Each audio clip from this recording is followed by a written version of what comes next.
Halo, nama gue Raihan dan gue seorang introvert. Anehnya, banyak banget yang nggak percaya. Setiap kali gue ngobrol, networking, atau foto bareng orang, pasti ada yang nanya, "Loh, kok bisa?" Katanya introvert. Padahal, bisa ngomong lancar di depan umum itu bukan berarti lu ekstrovert loh. Kenyataannya kalau dalam sehari gue ketemu banyak banget orang, energi gue itu langsung habis. Beneran deh, orang terakhir yang gue ajak meeting di hari itu seringnya cuma gue jawab, iya, bener. Tapi buat kalian yang introvert dan ngerasa nggak bisa networking, kalian salah besar.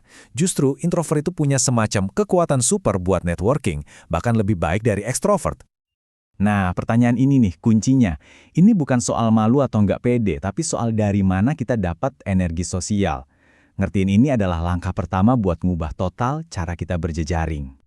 Oke, mari kita mulai dengan membedah salah kaprah terbesar. Nyamain introvert sama cemas sosial atau social anxiety. Keduanya itu beda banget. Dan ada analogi simpel yang bisa ngejelasin ini dengan sempurna.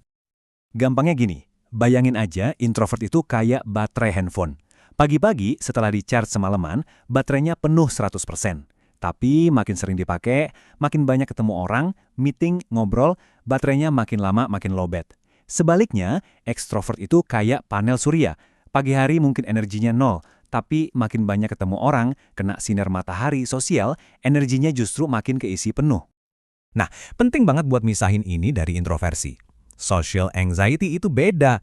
Lu bisa aja seorang ekstrovert, tapi tetap deg-degan pas ngomong di depan umum, takut salah ngomong. Rasa gugup itu namanya social anxiety, bukan ciri kepribadian introvert.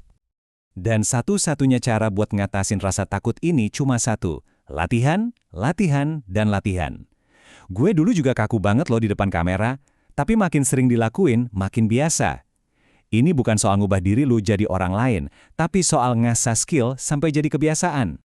Jadi, kalau ini bukan tentang rasa malu, apa dong kekuatan sejati seorang introvert dalam networking? Jawabannya ada pada sesuatu yang sering banget diremehin orang. Kekuatan super seorang introvert itu ada di kemampuannya untuk mendengarkan secara mendalam. Di dunia yang isinya semua orang pengen ngomong, jadi pendengar yang baik itu keuntungan yang luar biasa. Jadi ada 3 tingkatan nih. Pertama, hearing atau sekedar dengar suara masuk kuping, sifatnya pasif. Kedua, listening atau menyimak. Ini udah aktif buat ngerespon. Tapi level tertinggi dan yang paling kuat adalah reflective listening. Reflective listening itu saat kita dengerin bukan cuma buat ngejawab, tapi buat bener-bener paham. Kita validasi ide orang itu dengan ngulangin lagi pakai bahasa kita sendiri.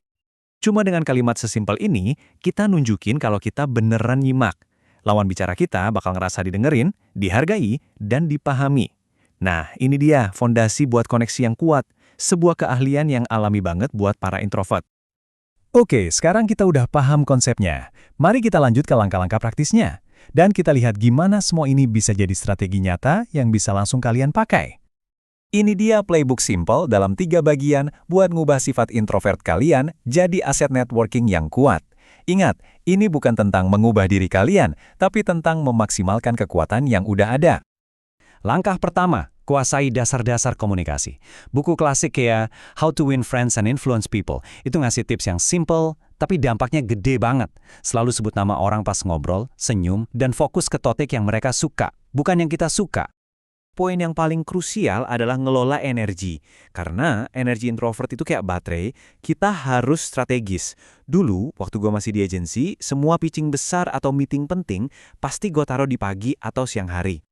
Kuncinya ada di penjadwalan. Semua yang butuh energi tinggi, pitching, negosiasi, lakuin pas energi kita lagi di puncak. Nah, obrolan yang lebih santai kayak catching up bisa kita simpan buat malam hari pas baterai udah mulai menipis. Perlakukan energi sosial kalian kayak sumber daya yang paling berharga.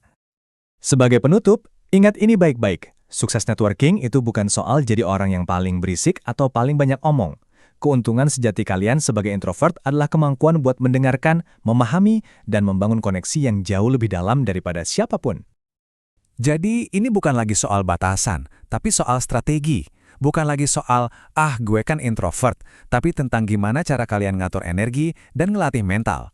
Pertanyaannya sekarang adalah, gimana kalian akan pakai kekuatan super kalian untuk membangun koneksi yang benar-benar bermakna?